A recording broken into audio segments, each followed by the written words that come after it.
Hello friends, അകലെ latest review. ഋതികയാണെങ്കിൽ എന്തൊക്കെയോ ഇങ്ങനെ ആലോചിച്ച് വിഷമിച്ച് ആ സോഫയിലിരിക്കുക. അപ്പോൾ രാജു അങ്ങോട്ട് വരുന്നുണ്ട്. രാജുവിനെ കണ്ടതും ഋതിക പെട്ടെന്ന് എഴുന്നേറ്റ് പോകാൻ ശ്രമിക്കുക.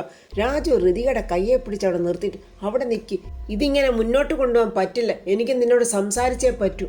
അതിന് തയ്യാറായിട്ട് തന്നെയാണ് ഞാൻ ഇങ്ങോട്ട് വന്നിരിക്കുന്നത്. ഒരുപാട് തെറ്റിദ്ധാരണകൾ നമ്മളുടെ ഇടയിൽ വന്നിട്ടുണ്ട്. ഇന്നത് സംസാരിച്ച് ക്ലിയർ ചെയ്യണം. ഇനി ഇങ്ങനെ ഇത് മുന്നോട്ട് കൊണ്ടുപോകാൻ എനിക്ക് പറ്റില്ല. ഋതിക സങ്കടത്തോടെ പറയുക, നേരിൽ കണ്ട കാഴ്ചകളെക്കുറിച്ച് ഇനി എന്തോന്ന് പ്രത്യേകിച്ച് സംസാരിക്കാന്? നേരിൽ കണ്ട കാഴ്ചകളൊന്നും ശരിയല്ല, അതിന്റെ പിന്നിൽ എന്തോ ഒരു ചതിയുണ്ടോന്ന് ഞാൻ സംശയിക്കുന്നു. ചതിയോ? അതേ ഋതു ഇങ്ങോട്ട് വന്നേ, നമുക്ക് പുറത്തെവിടെങ്കിലും പോയി സംസാരിക്കാം. വേണ്ട, ഇവിടെ നിന്ന് സംസാരിച്ചാൽ മാത്രം മതി. എത്ര ദിവസമായി എൻ്റെ മനസമാധാനം നഷ്ടപ്പെട്ടെന്ന് ഋതു നിനക്കറിയാവോ? എത്ര ദിവസമായി ഞാനൊന്ന് ഉറങ്ങിയിട്ടുണ്ടെന്ന് ഋതു നിനക്കറിയാവോ? ഇതൊരാൾക്ക് മാത്രം ബാധകമായ കാര്യമല്ലല്ലോ രാജു. അതേ ഋതു, നമ്മളുടെ രണ്ടുപേരുടെ മനസ്വസ്ഥതയാണ് നഷ്ടപ്പെട്ടിരിക്കുന്നത്. ഋതു, നീ തന്നെ എന്നോട് ചോദിക്ക്. എന്നെക്കുറിച്ച് കുറേ തെറ്റിദ്ധാരണകൾ നിന്റെ മനസ്സിൽ വന്ന് കൂടിയിട്ടുണ്ട്. ഞാൻ വെറുതെ കാര്യങ്ങൾ സംശയിച്ചതാണോ രാജു? ഒരിക്കലുമല്ല. സംശയിക്കുന്ന രീതിയിൽ ചില റീസണുകൾ ഉണ്ടായി. പക്ഷേ ഋതു, നീ എന്നെ സംശയിച്ചു പോയതിലായി എനിക്ക് സങ്കടം. ഞാൻ അത്തരത്തിലുള്ള ആളാണോ ഋതു? ആർക്കും ആരെയും സംശയത്തിലൂടെയാ നമ്മളെല്ലാവരും കടന്നു പോകുന്നത്. രാജു കണ്ടില്ലേ എൻ്റെ അച്ഛൻ്റെ ചില തീരുമാനങ്ങൾ? വർമ്മ സാറ് നിരപരാധിയാ, അതെല്ലാവർക്കും അറിയാം. പക്ഷെ നമുക്കിപ്പോൾ നമ്മുടെ കാര്യം സംസാരിക്കാം. നീ എന്നോട് ചോദിക്ക്, എന്താണ് നീ എന്നെ തെറ്റിദ്ധരിക്കാനുണ്ടായ കാരണം? അതിന് ഞാൻ പ്രത്യേകം ചോദിക്കണോ? രാജുവിനറിയില്ലേ ആ കാര്യങ്ങൾ? ആ നന്ദനയും രാജുവും തമ്മിൽ എന്താ ബന്ധം? അയ്യോ എൻ്റെ ഋതു, ഒരു ബന്ധവുമില്ല. ഞാൻ പഠിച്ചിരുന്ന കോളേജിലാണ് അവളും പഠിച്ചിരുന്നത്. അത്ര മാത്രമേ ഉള്ളൂ. ഋതിയെ പൊട്ടിക്കരഞ്ഞോണ്ട് ചോദിക്കുന്നു, എന്നിട്ട് എന്തുകൊണ്ട് എന്നോട് ഇതൊക്കെ മറച്ചു വെച്ച്? നിങ്ങൾ ഒരുമിച്ച് പഠിച്ചവരാണോ എന്ന് ഞാൻ രാജുവിനോട് ചോദിച്ചതല്ലേ? എന്നിട്ട് രാജു എന്നോട് സത്യം പറഞ്ഞില്ലല്ലോ. അയ്യോ ഋതു, എന്നിട്ട് ഇനി എന്താ രാജു പറയാൻ പോകുന്നത്? നിങ്ങളെ സംശയിക്കാതിരിക്കാൻ ഇനി ഞാൻ എന്ത് കാരണമാണ് പറയേണ്ടത്? അയ്യോ ഋതു, ഞാൻ പറയുന്നേ ഒന്ന് കേക്ക്. വേണ്ട രാജു, എനിക്കിനി ഒന്നും കേൾക്കണ്ട. എനിക്കെല്ലാം മനസ്സിലായി. രാജു നുണയനും വഞ്ചകനുമാണ്. രാജുവും ഋതികയും സംസാരിക്കുന്ന നന്ദനെ എവിടെയോ നിന്ന് ഒളിച്ചു കേട്ടോ എന്നൊരു സംശയം. പെട്ടെന്ന് നന്ദനെ അങ്ങോട്ട് വന്നിട്ട് പറയാം, രാജു അത്ര വഞ്ചകനൊന്നും അല്ല. ഋതിക ദേഷ്യത്തോടെ, അത് നിനക്കെങ്ങനെ അറിയാം? എടി നിന്നോടാ ചോദിച്ചത്, പറയടി, നിനക്കെങ്ങനെ അറിയാം? അത് രാജുവിനെ എനിക്ക് നേരത്തെ അറിയാം. രാജു നന്ദനെ കണ്ടതും ദേഷ്യം കൊണ്ട് വിറയ്ക്കും. എടി, നിനക്ക് എൻ്റെ കുടുംബം കലക്കിയിട്ട് മതിയായില്ലേടി?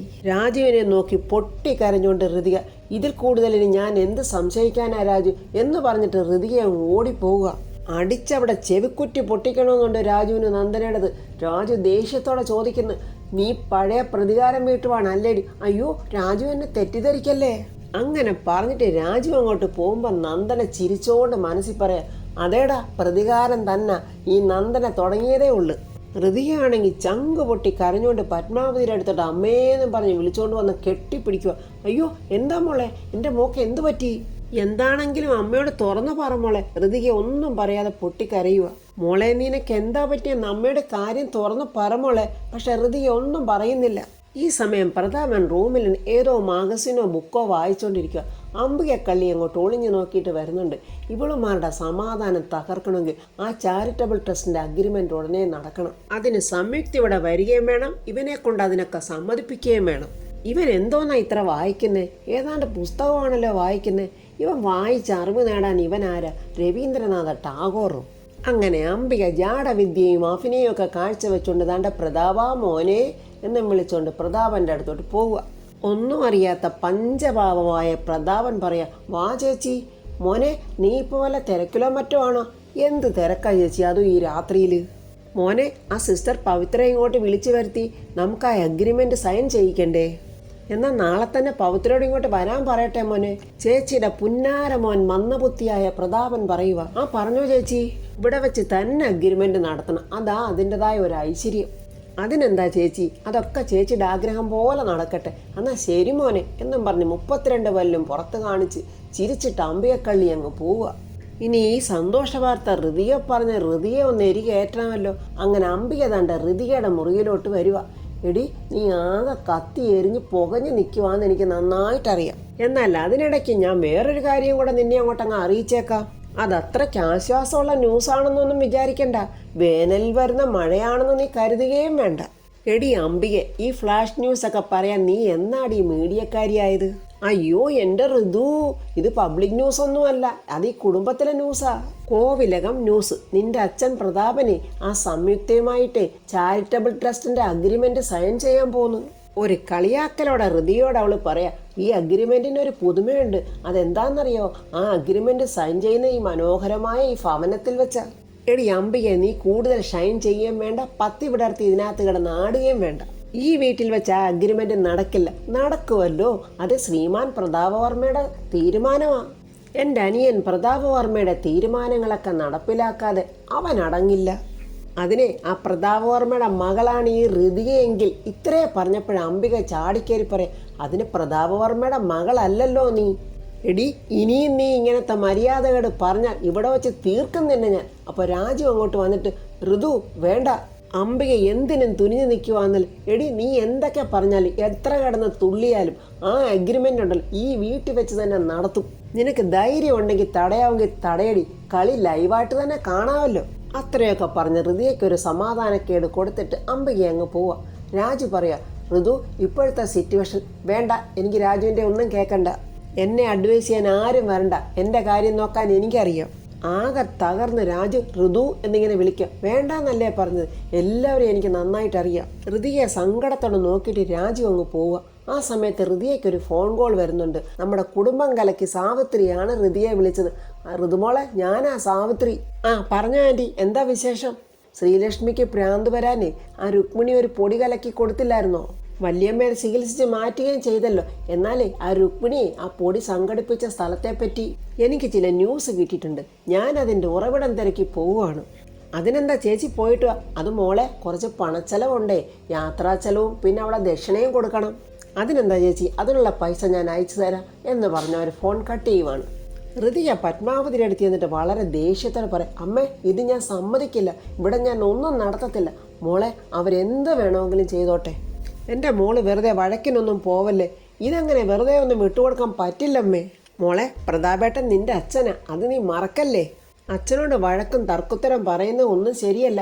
അമ്മേ, എൻ്റെ അച്ഛൻ ചതിക്കപ്പെടാതിരിക്കാനല്ലേ ഞാൻ ഇതൊക്കെ ചെയ്യുന്നത്. എൻ്റെ അച്ഛനോട് എനിക്ക് സ്നേഹമുള്ളത് കൊണ്ടല്ലേ ഞാൻ ഇതിനെയെല്ലാം എതിർക്കുന്നത്. ഇതെല്ലാം അംബികയുടെ കുത്തിത്തിരിപ്പുകളാ. അമ്മയെ എന്നെ എങ്ങനെയെങ്കിലുമൊക്കെ ഈ വീട്ടിൽ നിന്ന് ഓടിക്കണം, എന്നിട്ട് ഈ സ്വത്ത് മുഴുവൻ അവൾക്ക് കൈക്കലാക്കണം. അതിനുള്ള അഭ്യാസം അവൾ ഈ കാണിക്കുന്നൊക്കെ. ഞാൻ ആ സംയുക്തയെ വിളിച്ച് പറയാൻ പോവാ ഇങ്ങോട്ട് വരണ്ടാന്ന്. അയ്യോ വേണ്ട മോളെ, ഇതൊക്കെ വലിയ പ്രശ്നമാവും. ആകട്ടമ്മേ. ഋതിയെ അങ്ങനെ സംയുക്തയെ വിളിച്ചിട്ട് പറയാം, ഞാനാ ചേച്ചി ഋതിക, പ്രതാപവർമ്മയുടെ മകള്. പറ മോളെ, നാളെ എഗ്രിമെൻ്റ് എന്നും പറഞ്ഞ് അംബികയെ വിളിച്ചിട്ടുണ്ടാവുമല്ലോ. എന്നാലേ എഗ്രിമെൻ്റ് എന്നും പറഞ്ഞ് എൻ്റെ വീട്ടിലോട്ട് വന്നേക്കരുത്. അത് നടക്കില്ല. മനസ്സുകൊണ്ട് നിങ്ങളൊരു പാവമാണെന്ന് തോന്നുന്നു. അതുകൊണ്ടാണ് ഞാൻ മര്യാദയ്ക്ക് പറഞ്ഞത്. ഇക്കാര്യത്തിനായിട്ട് നിങ്ങൾ നാളെ ഇങ്ങോട്ട് വന്നു പോയേക്കരുത് എന്ന് പറഞ്ഞിട്ട് ഋതിക ഫോൺ കട്ട് ചെയ്ത് സംയുക്ത എന്ത് ചെയ്യണമെന്നറിയാതെ ഇങ്ങനെ വിഷമിച്ച് നിൽക്കുക. ദാണ്ട് അടുത്ത കോൾ വരുന്ന അംബികയുടെ. സംയുക്ത, നാളെ രാവിലെ കൃത്യം 10 മണിക്ക് അഗ്രിമെന്റ് സൈൻ ചെയ്യുന്നത്. നാളെ നീ ഒരു 9:30 ഇങ്ങ് എത്തണം. ഞാൻ വരില്ല ചേച്ചി. വരില്ലെന്നോ? എടി, മര്യാദകേട് പറഞ്ഞാലുണ്ടല്ലോ, എനിക്ക് പേടിയാ ചേച്ചി. ഋതിക എന്നെ വിളിച്ചിരുന്നു, അങ്ങോട്ട് വന്നു പോയേക്കരുതെന്ന് പറഞ്ഞു. ആഹാ, അപ്പോൾ അവിടം വരെ ആയോ കാര്യങ്ങളൊക്കെ? എനിക്കൊരു സംശയം തോന്നി, അതാ ഞാൻ നിന്നെ ഇപ്പം വിളിച്ചത്. ചേച്ചി, എന്നെ ഉപദ്രവിക്കല്ലേ, ഞാൻ എങ്ങനെയെങ്കിലും ഒന്ന് ജീവിച്ചോട്ടെ. എങ്ങനെയെങ്കിലും ജീവിക്കാനല്ലടി നിനക്ക് നിന്റെ കുടുംബത്തിന് ഞാൻ ചെല്ലും ചെലവും തന്ന് നോക്കുന്നത്. നാളെ കൃത്യം 9:30 നീ ഇവിടെ എത്തിക്കണം. അല്ലെങ്കിൽ പിന്നെ നീയുമില്ല, നിന്റെ കൂടപ്പറപ്പുകളുമില്ല, നിന്റെ അപ്പൂപ്പനുമില്ല. ആ മനയുൾപ്പെടെ എല്ലാത്തിനും ഞാൻ കത്തിച്ച് കളഞ്ഞേക്കാം, പറഞ്ഞേക്കാം. ചെകുത്താൻ്റെയും കടലിൻ്റെയും നടുക്കകപ്പെട്ട പോലെ സംയുക്ത നിന്ന് കരയുക.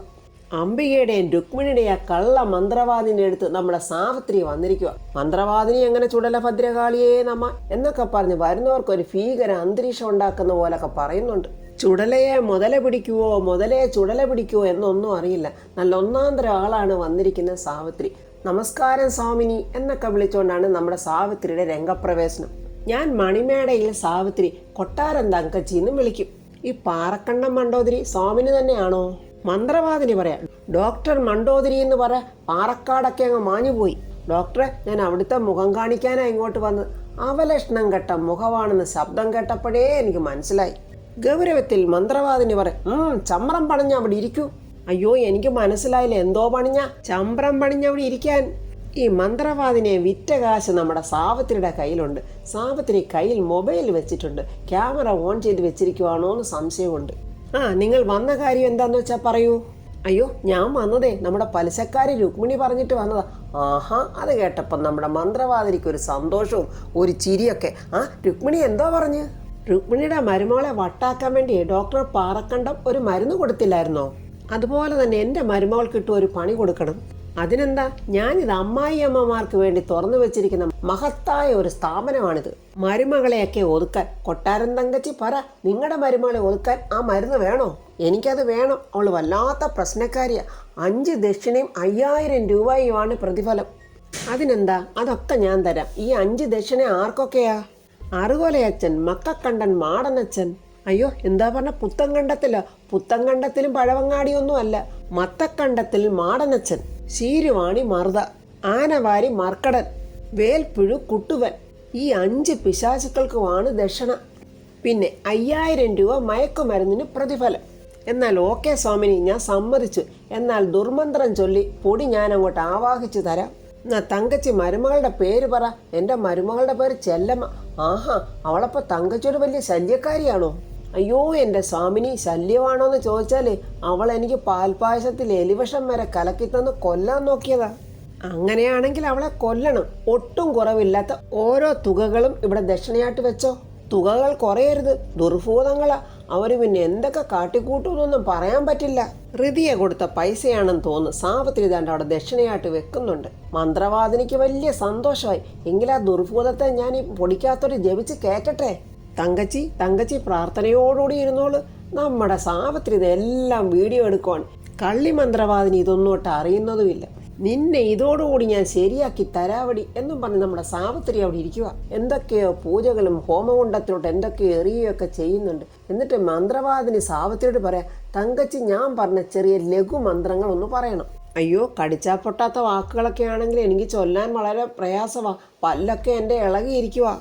അറുകലവാ ഷഷ്ട ഇതൊക്കെ നമ്മുടെ പാവം സാവത്രി പറയുന്നുണ്ട്. അങ്ങനെ ആ മരമണ്ടി മണ്ടോതിരി താണ്ട ആ പൊടിയെടുത്ത് സാവത്രിയുടെ കൈ കൊടുത്തിട്ട് പറഞ്ഞു, ഇത് മരുമകൾ അറിയാതെ പല പ്രാവശ്യമായിട്ട് അവളുടെ വയറ്റിലാക്കണം. പിന്നെ തങ്കച്ചി അവളെ ഊളംപാറയിൽ ചെന്ന് കണ്ടാൽ മതി. കൂടുവത്തരം നടത്തുന്ന എല്ലാവർക്കും ഉള്ള പണി ഞാൻ ശരിയാക്കി തരാം എന്നൊക്കെ നമ്മുടെ സാവത്രി മനസ്സിൽ പറയുക. അങ്ങനെ ആ പൊടിയൊക്കെ വാങ്ങിച്ച് സന്തോഷത്തോടെ യാത്ര പറഞ്ഞ് നമ്മുടെ സാവത്രി അവിടെ നിന്ന് പോരുക. പ്രതാപൻ രാവിലെ അഗ്രിമെന്റിന്റെ പേപ്പറാണെന്ന് തോന്നുന്നു അതൊക്കെ ഇങ്ങനെ വായിച്ചു നോക്കുന്നു. സന്തോഷത്തോടെ അമ്പിക അങ്ങോട്ട് വരുക. പ്രതാപ, വക്കീൽ അഗ്രിമെന്റ് റെഡിയാക്കിക്കൊണ്ട് തന്നോ? തന്നി ചേച്ചി. ഇങ്ങോട്ട് തന്നെ മോനെ, ഞാനൊന്ന് വായിച്ചു നോക്കട്ടെ. അതിനെന്താ, എന്നാ ചേച്ചി വായിച്ചോ. അങ്ങനെ അമ്പിക അത് വായിച്ചുകൊണ്ടിരിക്കുമ്പോൾ യാമിനി അവിടെ വന്ന് നിൽക്കുന്നുണ്ട്. പുഞ്ചിരിയോടെ താണ്ട കയറി വരുന്നുണ്ട് സംയുക്തി. ദാണ്ട പ്രതാപ, പവിത്ര സിസ്റ്റർ വന്നല്ലോ. സിസ്റ്ററെ ഇങ്ങോട്ട് വാ എന്നും പറഞ്ഞ് സംയുക്തയെ പിടിച്ച് പ്രതാപന്റെ അടുത്തിരുത്തുവാണ്. ഋതികയും പത്മയും കൂടെ എന്തോ സംസാരിച്ചു നിൽക്കുക. യാമിനി ഓടി വന്നിട്ട്, ഋതുമോളെ ദാണ്ട ആ സ്ത്രീ വന്നിട്ടുണ്ട്. ആ സംയുക്ത ഞങ്ങളെയും പെങ്ങളുടെ അഗ്രിമെന്റ് പേപ്പറൊക്കെ എഴുതി റെഡിയാക്കി വെച്ചോണ്ടിരിക്കുക. എഴുതി തയ്യാറാക്കി വെച്ചോണ്ടിരിക്കത്തേ ഉള്ളൂ, ഞാൻ ഒപ്പിടിക്കത്തില്ല. പത്മ പറയാം, അവരെന്തെങ്കിലും ചെയ്യട്ടെ മോളെ, നമുക്ക് എതിർക്കാനൊന്നും പോവണ്ട. അമ്മേ, എൻ്റെയും അമ്മയുടെയും സ്വത്തുക്കളൊക്കെ വെച്ചോണ്ടാ ആ അമ്പിക ആ സംയുക്തയെ കൊണ്ട് ഈ കളിയൊക്കെ കളിപ്പിക്കുന്നത്. അതിന് ഞാൻ സമ്മതിക്കത്തില്ല. അമ്മ ഇങ്ങോട്ട് വന്നേ. മോളെ വേണ്ട, അമ്മ വരാനല്ലേ പറഞ്ഞത് എന്നും പറഞ്ഞതാണ്ട് പത്മയുടെ കൈക്ക് പിടിച്ച് വലിച്ചോണ്ട് പോവാണ് ഋതിക. പ്രതാപൻ സംയുക്തര് പറയാം, സിസ്റ്റർ അതൊന്ന് വായിച്ചു നോക്കിയേ, എന്നിട്ട് സൈൻ ചെയ്താൽ മതി. അതാണ്ട് നമ്മുടെ ഋതികയും പത്മയും യാമിനിയുടെ അങ്ങോട്ട് ദേഷ്യത്തോടെ വരുക. അവരങ്ങോട്ട് വരുന്നത് കണ്ടോണ്ട് പേടിച്ച് സംയുക്ത അങ്ങ് എഴുന്നേക്കുക. അമ്പിക അവളെ പിടിച്ച് അവിടെ ഇരുത്തുക. നീ അവിടെ ഇരിക്കേ. ഋതിക പറയാം, എഗ്രിമെന്റ് വാങ്ങിക്കൽ മാത്രമേ നടക്കൂ, അതിൽ സൈൻ ചെയ്യൽ നടക്കില്ല. പ്രതാപൻ ചാടി എഴുന്നേറ്റിട്ട്, അത് തീരുമാനിക്കാൻ നീയാണോ? ഞാൻ മാത്രമല്ല, എൻ്റെ അമ്മയും കൂടെ തീരുമാനിച്ചിട്ടാ. കാരണം ഞങ്ങളുടെ കൂടെ ആയ കമ്പനിയുടെ ലാഭവിഹിതം എടുത്താ അച്ഛൻ ഈ ചാരിറ്റബിൾ സൊസൈറ്റി ഫോം ചെയ്തിരിക്കുന്നത്. അതുകൊണ്ട് ഞങ്ങളുടെ പെർമിഷൻ കൂടെ വേണം. ചാരിറ്റബിളായ കാര്യങ്ങളൊക്കെ ചെയ്യുന്നതിന് ഞാനോ എൻ്റെ അമ്മയോ ഇതിനൊന്നും എതിരൊന്നും അല്ല. പക്ഷേ ഈ സ്ത്രീയുടെ ലക്ഷ്യം വേറെയാ. അതുകൊണ്ട് ഈ എഗ്രിമെന്റ് നടക്കില്ല.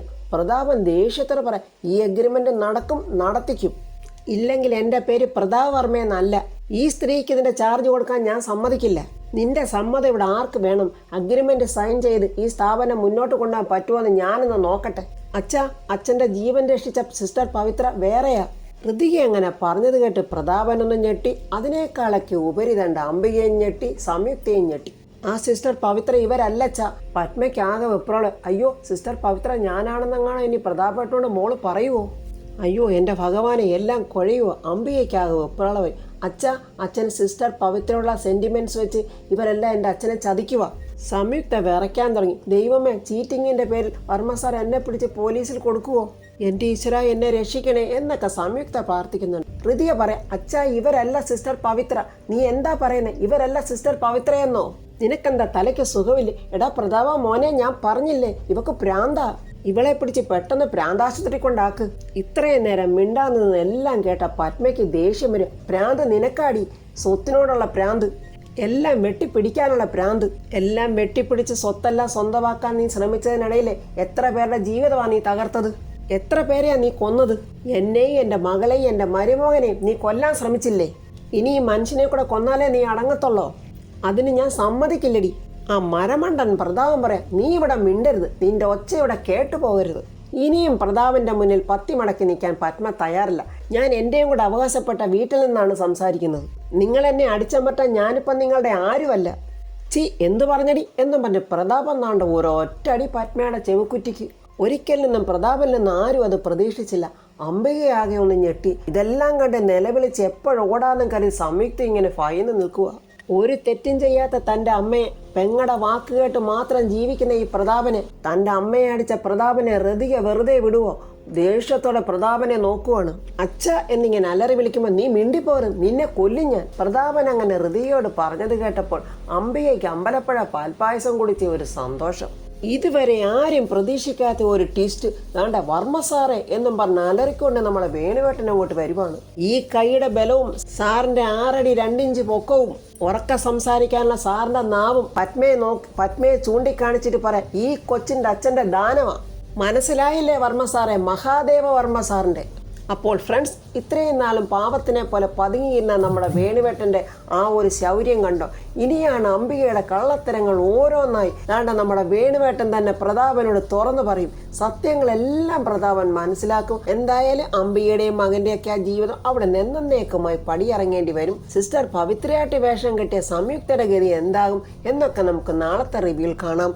എൻ്റെ ഈ റിവ്യൂ ഇഷ്ടപ്പെട്ട ലൈക്കും കമൻസും, സബ്സ്ക്രൈബ് ചെയ്യാത്തവർ സബ്സ്ക്രൈബ് ചെയ്യണേ.